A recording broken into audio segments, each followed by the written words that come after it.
Et si le pâté était écologique? Il existe un moyen sous-estimé de voyager loin, avec très peu d'argent et de manière écologique. Ce moyen de transport, c'est le stop. En faisant du stop, vous optimisez le transport logistique d'humains en augmentant la densité de personnes par voiture. Si vous aviez prévu de prendre l'avion ou la voiture, c'est une réduction importante d'émissions de gaz à effet de serre.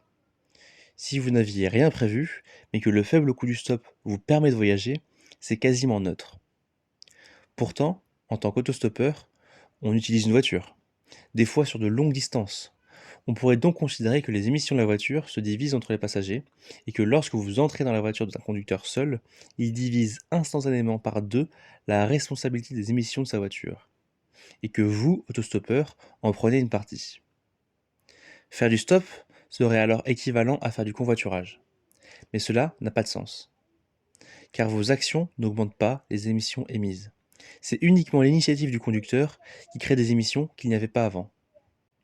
Par conséquent, le stop est plus écologique que le covoiturage, car on peut considérer facilement que l'initiative des émissions sont prévues et donc partagées lors du convoiturage entre les passagers.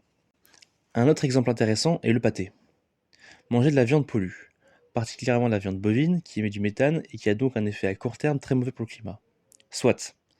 Mais lorsque l'animal a fait sa pollution et qu'il est tué, comment se répartit la responsabilité des consommateurs?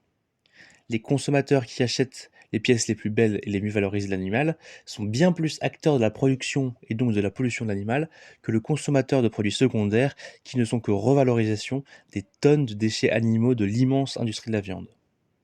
Le consommateur de pâté ou de bouillon fait de restes d'animaux n'est quasiment pas responsable de la production et donc de la pollution de l'animal.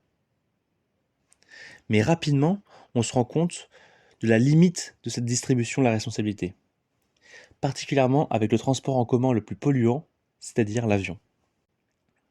Lorsque vous prenez un billet d'avion, on peut estimer que l'avion partira sans vous, et qu'il polluera pratiquement autant que vous soyez dedans ou non. Pourtant, il semble absurde de dire que vous n'avez aucune responsabilité. On peut alors penser que seules les premières personnes qui prennent leur billet et font que le vol n'est pas annulé devraient être responsables. Pourtant, toute personne qui paye son billet démontre un besoin auquel la compagnie aérienne va répondre en faisant perdurer les lignes en question. On peut aussi considérer que les personnes ayant acheté les billets les plus chers participent le plus à la croissance du transport aérien et donc polluent le plus. Mais les billets les plus chers sont souvent les derniers, et les derniers remplissent un avion qui part avec ou sans eux. On pourrait aussi considérer les employés ou les actionnaires de la compagnie comme seuls responsables, mais cela serait clairement malhonnête. Ici, les responsabilités se confondent, et surtout le concept même de responsabilité dévoile ses faiblesses. Établir des responsabilités peut être souhaitable pour trouver des solutions efficaces, mais rapidement, elle donne l'occasion de trouver des coupables qui permettent aux simplistes et aux démagogues de briller.